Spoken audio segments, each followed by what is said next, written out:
ይስጥልኝ ተመልካቾቻችን፣ ዜና በምልክት ተከታተላለን። ግብጽና ተላላኪዎቿ ህወሓትና ሻዕቢያ የሚመሩት የተልዕኮ ጦርነት አንዋጋም በማለት ወደ ሰላም ስምምነት መምጣታቸውን የአማራ ፋኖ ህዝባዊ ድርጅት ከፍተኛ አመራሮች ገለጹ። የአማራ ክልል ህዝብ ከዚህ በላይ ጦርነት እያደረሰ ያለውን ችግር መሸከም ስለማይችል አሁንም ድረስ የታጠቁ አካላት የሰላም መንገድ እንዲመርጡ የአማራ ፋኖ ህዝባዊ ድርጅት ከፍተኛ አመራሮች ጥሪ አቅርበዋል። በአማራ ብሔራዊ ክልላዊ መንግስትና በአማራ ፋኖ ህዝባዊ ድርጅት መካከል የተፈረመውን የሰላም ስምምነት አስመልክቶ የአፋሕድ ከፍተኛ አመራሮች መግለጫ ሰጥተዋል። የአማራ ክልል ህዝብን ጥያቄ እናስመልሳለን ብለን ወደ ትጥቅ ትግል የገባን ቢሆንም መልሰን የራሳችንን ህዝብ ተጎጂ አድርገናል ያለው የአማራ ፋኖ ህዝባዊ ድርጅት ምክትል የፖለቲካ መምሪያ ኃላፊና የወሎ ቤተ አማራ ጠቅላይ ግዛት እዝ የፖለቲካ ዘርፍ ኃላፊ ኢያሱ አበራ ይህ እንዲያበቃ የሰላም ስምምነቱ መፈረሙን ተናግሯል። ድርጅታዊ እንቅስቃሴዎችን በማድረግ ሁሉም የስራ አስፈጻሚዎች፣ የኮር አመራሮች በመግባባት ህዝባችን ከዚህ በላይ ጦርነት መሸከም እንደሌለበትና ሌሎች ኢትዮጵያን ለአደጋ የሚጋብዝ እንደ ሀገር ሉዓላዊነቷን የሚያፈርስ ብሔራዊ ጥቅሟን የሚክድ እና የሚጎዳ እና ሌላ የአማራንም የኢትዮጵያንም ህዝብ ጥላቻ ውስጥ በሚከቱ አሰራሮች ያለባቸው ኃይሎች ወደ ትግሉ እጃቸውን ያስገቡበት ሁኔታ ሲሆን ጠንከር ያለ ውሳኔዎችን ለመወሰን ችሏል ማለት ነው። የአማራ ፋኖ ህዝባዊ ድርጅት ትግል ውስጥ ኢትዮጵያ እንደ ሀገር እንዳትቀጥል የምትፈልገው ግብጽና የእሷ ተላላኪ የሆኑት ህወሓትና ሻዕቢያ እጃቸውን በማስገባታቸው አፋሕድ ወደ ሰላም ስምምነቱ መምጣቱን የድርጅቱ የጽህፈት ቤት ምክትል ኃላፊና የወሎ ቤተ አማራ ጠቅላይ ግዛት እዝ የህዝብ አስተዳደርና ማህበራዊ ጉዳይ ኃላፊ ግርማ እጅጋየሁ ተናግሯል። እኛ የውክልና ጦርነት ወይም ደግሞ ተወክለን ሌሎች ሰዎች እነ ህወሓት ከኤርትራ መሳሪያና ተተኳሽ እያስገቡ ከነ ግብጽ መሳሪያና ተተኳሽ እያስገቡ ጦርነት ማድረግ አንፈልግም። አሁን ላይ እየተደረገ ያለው የውክልና ጦርነት ነው። የውክልና ጦርነት ህወሓት ፋሲሊቴት ታደርጋለች፣ ነገሮችን ታሳካለች፣ ታሟላለች። ከዛ በኋላ እኛ እንዋጋለን። የሚጋደለው እርስ በርሱ አማራ ነው የሚሞተው፣ የሚጋደለው ኢትዮጵያ እንሞተው። ግን ነገ ከነገ ወዲያ ከኢትዮጵያ መገንጠል ወይም ደግሞ ኢትዮጵያን ጥለው ራሳቸውን ችለው ሀገር መመስረት የሚፈልጉ አካላቶች እኛን እርስ በርስ እያባሉ መሆኑን ስንረዳና ስናረጋግጥ ወደ ትክክለኛው መስመር መተናል ማለት ነው። የአማራ ክልል ህዝብና የአማራ ፋኖ ህዝባዊ ድርጅት ሰራዊት አባላት ግጭቱ እንዲያበቃ ባላቸው ፍላጎት አፋሕድ ወደ ሰላም ስምምነቱ መምጣቱን የገለጸው ደግሞ የድርጅቱ የጎጃም ጠቅላይ ግዛት እዝ ፋይናንስ ኃላፊ ከፋለ አለሙ ነው። እስከ ታች እስከ እዝ ድረስ እስከ ኮር ድረስ ያሉ አመራሮች ውይይት ሁሉ የተደረገባቸው ሁኔታዎች አሉ። ምንም ሆነ ምንም የመጨረሻው አማራጭ ያው ማንኛውም ጦርነት እስከ መጨረሻ ድረስ ሄዶ በጦርነት የሚፈታ ነገር የለም። በድርድር ነገሮች ይፈታሉ፣ በውይይት የሚፈቱበት አግባብ አለና አፋሕድ የወሰደው እርምጃ ከክልሉ ከአማራ ክልል ጋር ያደረገው ድርድር ተገቢ ነው ብሎ የአፋሕድ ሰራዊትም አመራሩም አምኖበታል ማለት ነው። አሁን ላይ በአማራ ክልል ታጥቀው የሚንቀሳቀሱ ወደ ሰላም እንዲመጡም የአፋሕድ ከፍተኛ አመራሮች ጥሪ አቅርበዋል። የአማራ ፋኖ ህዝባዊ ድርጅት የሚመራው ሰራዊትም ህዝባችንም ጭምር የሚፈልገውን ውሳኔ ስለሆነ የተወሰነው ወቅቱንም የጠበቀ እንደሆነ በመረዳት ሁላችንም ለዚህ ቀና የሆነ የሰላም አማራጭ የሰላም በር ሁሉንም መንገድ መጠቀም እንዳለብንና ሁላችንም ጥረት እንድናደርግ በዚሁ አጋጣሚ መልእክቴን ማስተላለፍ ፈልጋለሁ። በአማራ ፋኖ ህዝባዊ ድርጅት ውጭ ያሉ አንዳንድ አደረጃጀቶች ይኖራሉ። ይህ አደረጃጀት በተናጠል የሚሄድ ነው። በተናጠል የሚሄድ የአማራን ህዝብ እሴት ያልጠበቀ፣ ባህሉን ያልጠበቀ፣ ጥያቄውንም ያላነገበ እንደሆነ ሊታወቅ ይገባዋል። ከዚህ በተጨማሪ ሁላችንም ልንረዳው የሚገባው የህዝባችንን ጥያቄ አለ። ያን የህዝብ ጥያቄ ደግሞ ከሚመለከተው ጋር በመሆን ከመንግስት ጋር በመሆን ለመፍታት ዝግጁ ሆነን ጥረት ማድረግ እንዳለብን እንዲታወቅ እንፈልጋለን። የኢትዮጵያ ብሔራዊ ጥቅም እንዲከበር ከመንግስት ጋር እንደሚሰሩም የአማራ ፋኖ ህዝባዊ ድርጅት ከፍተኛ አመራሮች ተናግረዋል። በኢትዮጵያ የአምራች ኢንዱስትሪውን ዘርፍ መነቃቃት ለበርካታዎች የስራ እድል ከመፍጠር ባለፈ ምርቶች በመተካት የውጭ ምንዛሪ አስገኝቷል። ለኢንዱስትሪው ዘርፍ የተሰጠው ትኩረት የውጭ ምርትን በመተካትና ለዘርፉ ያለው የማምረት አቅም በማጎልበት የሀገሪቱን ኢኮኖሚ እያገዘ እንደሆነ አምራቾች ተናግረዋል። ኢትዮጵያ ለዓመታት በገበያው ላይ የሚታየው ነገር ሁሉ የውጭ አሻራ ነበረበት። በቤት ውስጥ ከምንጠቀማቸው ቀላል የፍጆታ ዕቃዎች እስከ ትልልቅ የሥራ ማሽኖች ድረስ የገበያ መደርደሪያዎች ላይ በውጭ ምርቶች ተሞልተው ሁሉም ነገር ከሩቅ ከባህር ማዶ ይመጣ ነበር። ይህ ታዲያ የአምራች ኢንዱስትሪዎች በጥገኝነት ለመቆየትና የሀገርን ዕድልና ፍላጎት በሌላው ቁጥጥር ስር እንዲወድቅም አድርጎታል። ይህ ደግሞ የሉዓላዊነት ክብርን የነጠቀ ነበር። ባለፉት 3 ዓመታት የቤት ዕቃዎችን በማምረት በአምራች ኢንዱስትሪው ላይ ቆይታን አድርጓል። ቡም ማኑፋክቸሪንግ በእነዚህ ዓመታት ውስጥ በሀገር ውስጥ ምርቶችን በማምረት ያደገ የስራ እንቅስቃሴ ስለማድረጋቸው የድርጅቱ ስራ አስኪያጅ ያነሳሉ። ወደዚህ ስራ ስንገባ እንግዲህ ከዚህ ቀደም እዚህ ስራ ውስጥ ነበር ነው እና ለተለያየ ጉዳዮች ወደ ውጭ ወደ ምንም ስንሄድ ለምን በሀገር ውስጥ ይህንን ምርት ማምረት አንችልም የሚል ሀሳብ መጣ ወደ ውስጣችን። ከዛ በኋላ ነው እንግዲህ ወደ መሬት የማውረዱ ስራ ይሰራ ነው። አሁን ባለን አቅም ወደ በቀን እስከ 350 የተለያየ አይነት ሳይዝ ያላቸው የቤት ውስጥ ማቀዝቀዣዎች ማምረት ላይ እንገኛለን። ቬርትቤት ሜታ የዲኤልኤም ቴክስታይል ባለቤት ነው። በህንዳዊው አያቱ የተመሰረተው ይህ ድርጅት ከትውልድ ወደ ትውልድ ተላልፎ ባለፉት 40 ዓመታት በኢትዮጵያ አልባሳትን በማምረት የሀገር ውስጥ ገበያው ላይ ተደራሽ ሆኖ ቆይቷል። ይኸው ድርጅት ምርቶችን ከማምረት ባሻገር የስራ ዕድል በመፍጠርም ያለውን ድርሻ የድርጅቱ ባለቤት እንዲህ ይገልጻሉ።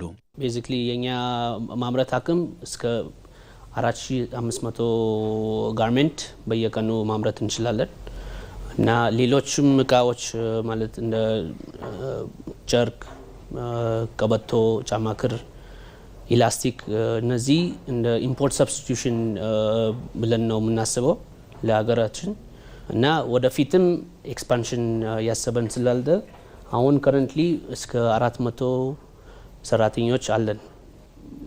ገቨርንመንትም ሄልፕ አድርጎናል። ዋናው ለኛ የኛ ቪዥን እና የኛ ሚሽናችን ኢዝ ኢምፖርት ሰብስቲቱሽን ነው። ዋናው ለሀገራችን እኛ የምናስበው ኢምፖርት ሰብስቲቱሽን ነው የምናደርገው። ኢምፖርት ሰብስቲቱሽን ለፎሬን ኤክስቼንጅ በጣም ነው የሚያግዘው እኔ ማስበው ማለት ነው እና አገሩ በጣም ነው በዚህ ያተረፈው እኔ ማምነው።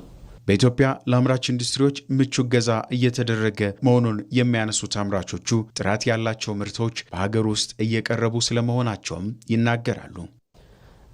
ኢትዮጵያ ከኛ ጋር ብዙ አመት እኛ ኖረናል ከኢትዮጵያ ጋር እና በጣም እንደ አዲስ ማለት እንደ አዲስ ሁኔታ ነው ያየነው አሁን ያለው ነው። ያው ምቹ ሁኔታዎች አሉ። አሁን ለሀገሪቱም ለኛም ለመጥቀም ዝግጁ ነን።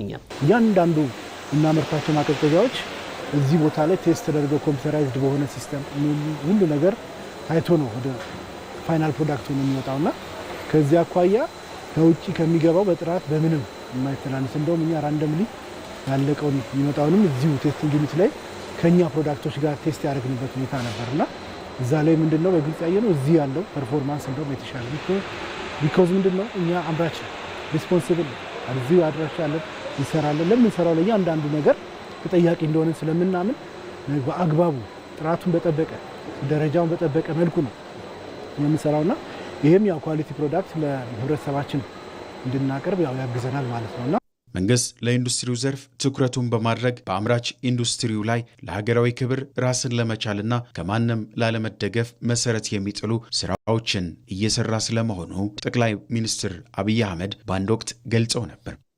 ተሰርተው ስራ ያቆሙ ፋብሪካዎች ባለፉት 3 ዓመታት የኢትዮጵያ ታምርት ንቅናቄ ውስጥ መልሰው ስራ እንዲጀምሩ የተበተኑ ሰራተኞች እንዲሰባሰቡ እና ምርታማነት እንዲያድግ ከፍተኛ ድርሻ እንዲወጡ ሆኗል።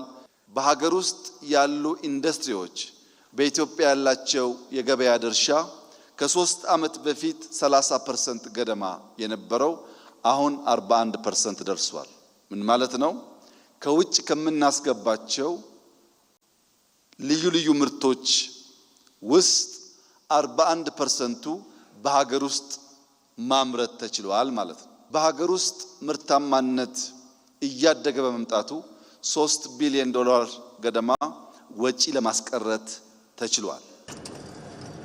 ኢትዮጵያ ለዓመታት በገበያው ላይ የሚታየውን የውጭ ምርቶችን በሀገር ውስጥ ለመተካት የአምራች ኢንዱስትሪዎችን በመደገፍ ከጥገኝነት ለመላቀቅ እየተሰራ ይገኛል። የመደመር መንግስት ሳቤቅ ከተሞች ከኢትዮጵያ አልፎ ለአፍሪካ ተምሳሌት መሆን እንዳስቻላቸው ተገለጸ። የከተሞችን ችግር ለመፍታት ከፖሊሲ እይታ አንስቶ በእውቀት እንዲመሩና እንደ ጸጋዎቻቸው እንዲያቱ የተወሰደ መፍትሄ መሆኑን ተጠቁሟል። ከተሜነት የሰው ልጆች ኑሮን ምቹ የሚያደርግ አገልግሎትን የሚያቀል ነገሮችን በተሻለ መንገድ የሚያሟሉበት የኑሮ ዘይን መፍጠር ቢሆንም የኢትዮጵያ አብዛኛ ከተሞች ግን የተቃርኖ ጉዞን የተከተሉ ስለመሆናቸው ሲገለጽ ቆይቷል። ዶክተር ያሬድ ተሾመ በከተማና መሰረተ ልማት ሚኒስቴር የፖሊሲ ዳይሬክተርና የኢትዮጵያ ከተሞች ፕሮግራም መሪ ናቸው። የኢትዮጵያ ከተሞች ከዘመናዊነት ጋር በተያያዘ የፖሊሲ አተያይ ችግር አስሮ የያዛቸው፣ ከተማን እንደ ስጋት የማየት የአመራር ችግር የተጣባቸው፣ የህዝብን ፍላጎት መመለስ የተሳናቸው መሆናቸው አበይት ችግሮቻቸው ሆነው መቆየቱን ያነሳሉ። የከተማ ልማት ፖሊሲ በውስጡ ከተማን ያየበት አተያይ እጅግ የተሳሳተ ነበር። ስለዚህ ነገሮች ከፖሊሲ ጀምሮ ስህተት ከሆኑ አፈጻጸም ላይ አብዛኛው ነገር ስህተት ይሆናል። አመራሩ ከተማን እንደ ስጋት የሚያይበት የህዝብን ጥያቄ ከመመለስ ይልቅ የፖለቲካ መሳሪያ የማድረግ ባህሪ ነበር። ስለዚህ ከልማቱ ይልቅ ፖለቲካን ማዕከል ያደረገ እሳቤን ብቻ የበለጸገበት፣ ስለዚህ ከተሞቻችን የድህነትና ስራ አጥነት ኋላ ቀርነት መገለጫ ማኒፌስቴሽን የነበሩበት ነው። ታዲያ የኢትዮጵያ ከተሞች ከእንዲህ አይነት ችግር እንዲላቀቁ ከፖሊሲ አንስቶ በመዋቅር በእውቀትና እንደ ጸጋዎቻቸው እንዲያድጉ ማድረግም የመደመር መንግስት የወሰደው መፍትሄ ነው። ከወደቅንበት ነው የተነሳ ነው። ከተሞችን የምናይበት አመለካከት መጀመሪያ የፖሊሲ አተያይ ወይ ደግሞ የፖሊሲ ፍልስፍናችን ተቀይሯል።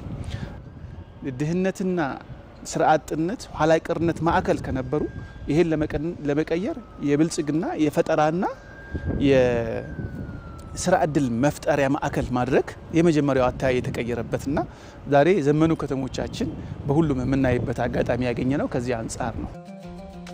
ከተማና ከተሜነት የዓለም ለውጥ መነሻና የእድገት መዳረሻ ተደርገውም ይወሰዳሉ። ከተሞች በማህበራዊ እይታም የቅይጥ ባህል መፍጠሪያ የህብረ ብሔራዊ አንድነት ማሳያ ናቸው። በኢኮኖሚ እይታውም የንግድ የኢንቨስትመንትና ኢንዱስትሪ እንዲሁም የሥራ ዕድል ፈጠራ ማዕከል በመሆን የላቀ እድገትና የፈጠራ እንቅስቃሴ ሞተርም ያደርጋቸዋል። በፖለቲካው እይታ ደግሞ የፖለቲካ ስርዓት መፍለቂያ፣ የሲቪክ ባህል መሰረት፣ የውይይትና የንግግር ባህል መገንቢያም ከተሞች መሰረት ናቸው። ታዲያ የመደመር መንግስትም ከተሜነት የብልጽግና መዳረሻ ነው ብሎም ያምናል። የመደመር መንግስት ከተሜነትን የሰው ልጅ የብልጽግና መዳረሻ ነው ብሎ ያምናል። ከተሜነት በእቅድና በእውቀት ካልተመራ አይደረስበትም።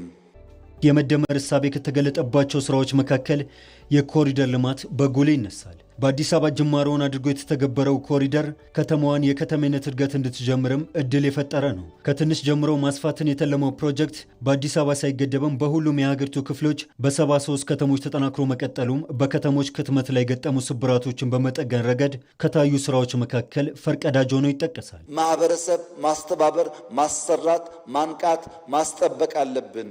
ትውልዱን መታደግ አለብን። ከጫት ቤት መናጠቅ አለብን። ከሽሻ መናጠቅ አለብን። ፓርክ ስንሰራ፣ ስታዲየም ስንሰራ፣ ወክዌይ ስንሰራ ለዜጎቻችን ዛሬ ሳይሆን በስተርጅና የተሻለ ጤና እንዲኖራቸው ያስችላል። ከተሞች በባህሪያቸውና በጸጋቸው እንዲያድግ ነው የተደረገው። ዘመናዊ ሆኖ ሲል ቢሾፍቱ እንደ ቢሾፍቱ ነው የምታድገው። ጎንደር እንደ ጎንደር ነው የምታድገው። እንደ ባህር ዳር ማድረግ አትችልም። ባህር ዳር ሰመራ እንደ አሶሳ ማድረግ አትችልም። እንደ ሰመራ ነው። ይሄ ጂኦግራፊክ ስፓሻል ዲሞግራፊክ ባህሪያቸው በዚህ መልኩ እንዲያድጉ ጸጋ ተሰጣቸው። በጸጋቸው ልክ እንዲያድጉ የማያለምንም ሊመን አውቶኖመስ ሆኑ ከተሞች።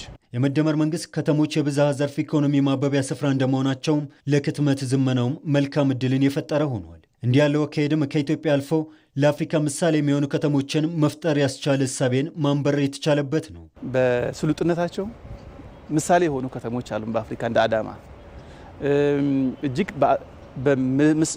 በዲፕሎማሲ ማዕከልነታቸው የአፍሪካ መዲናነታቸው በግልጽ ሲታሙበት ከነበረው ወጥተው ዛሬ ምሳሌነት ያሉ ከአራቱ የአፍሪካ ኤግዛምፕለር ሲቲ ተምሳሌታዊ ከተሞች ውስጥ አዲስ አበባ አንዷ ሆናለች ዛሬ ላይ። በከተሞች ያለውን የመኖሪያ ቤት እጥረት በተለያዩ አማራጮች ማቃለል፣ ጽዳትና አረንጓዴ ልማትን የህዝብ ባህል ማድረግ፣ ሃይማኖታዊ ባህላዊና ታሪካዊ ሀብቶችን ወደ ቱሪዝም ሀብትነት መቀየር፣ ወጣቶችን በእውቀትና ክህሎት ለስራ ማብቃትም ትኩረት የተቸራቸው ጉዳዮች ናቸው።